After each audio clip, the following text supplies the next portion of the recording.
Hello and welcome to a brand new Mind Mastery video. Why do you need to process your emotions? I think the answer to this question can be quite complex, but I'll try to simplify it, and I'm going to provide some tips on how to process your emotions, how to kind of build a habit so that you can keep this so-called mental hygiene and feel emotionally well, in a sense. So what is emotional processing? Emotional processing is basically about making sure that you keep this level of emotional harmony, emotional balance, where you are not being driven by your feelings and emotions, where you are not being too impulsive, right? Because we know that that's what feelings and emotions can do to us. They can create this impulsivity in our life, this chaos where we act upon our emotion and we make, stupid decisions, we take stupid actions, destructive actions to ourselves and other people. But when you have a habit of emotional processing, you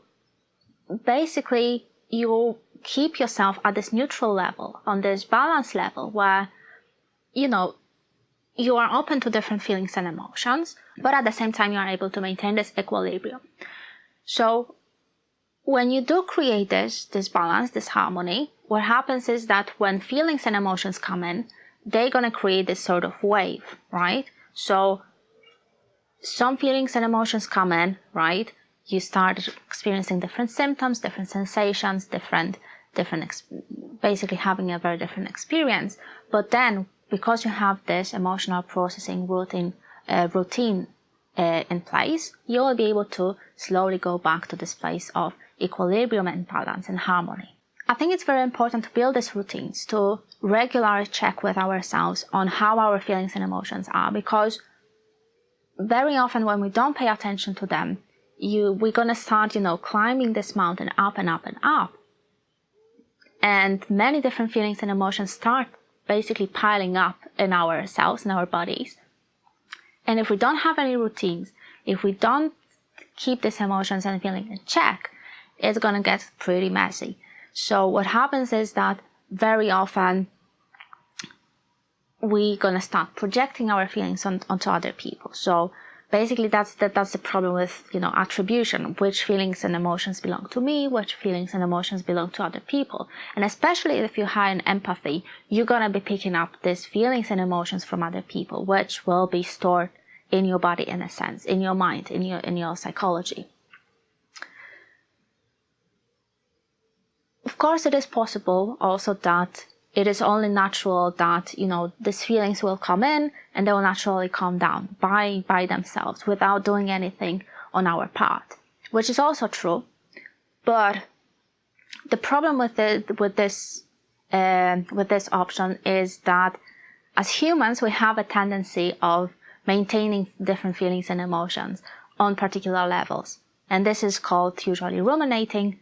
This is related to, our ego, in a sense, where we try to be right, where we try to prove right to other people, where we try to achieve something, right?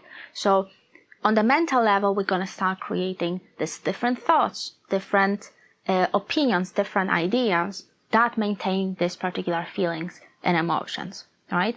And this is the foundation of CBT, basically, where there is a relationship between our thoughts, feelings, and emotions, and each element basically fuels the other. So when we feel something, it's going to be represented on the mental level and on the behavioral level as well. Okay, it is possible that these feelings and emotions will go down naturally without our intervention, but because we have our thoughts and behaviors that we need to deal with as well, we usually close ourselves in this cycle where we maintain the particular feeling or emotion by thinking about it, by thinking about stuff that in a sense made us feel something, and we're going to start taking action that is consistent with what we feel and what we think.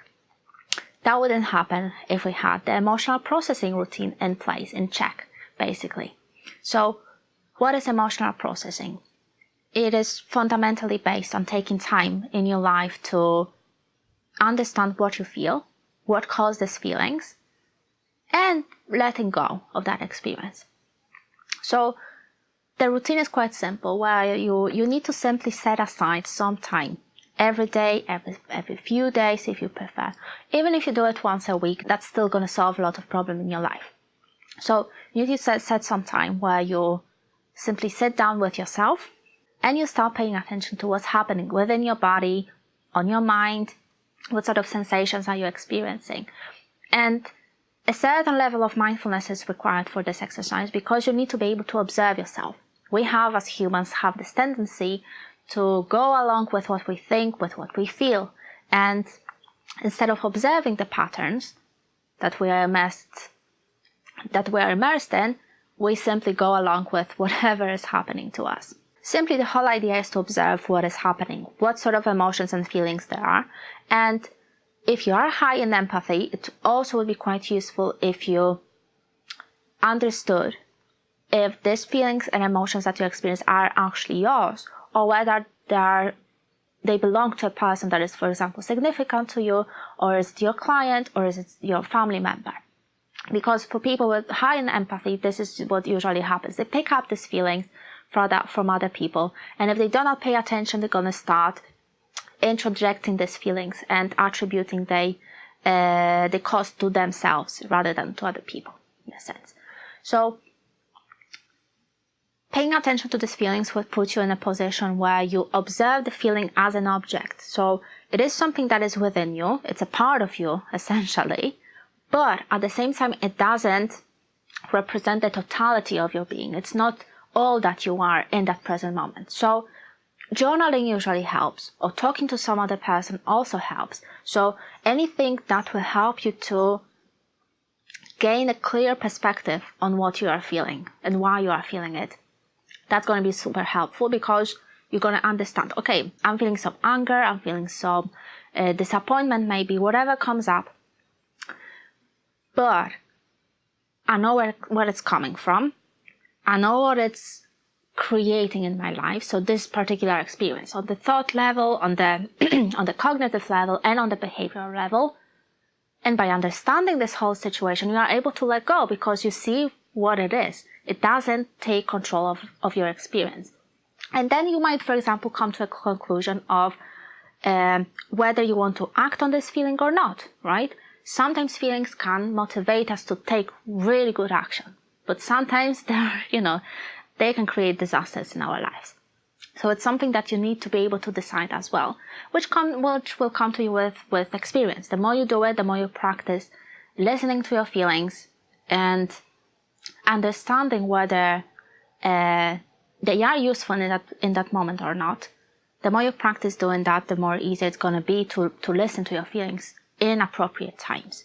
I hope you all find it helpful, and as usual, if you have any comments or questions, don't hesitate to leave them just below the video. My name is Joanna and I'm a coaching psychologist. If you're interested in working with me, please send me a message. Thank you very much for watching. See you next time.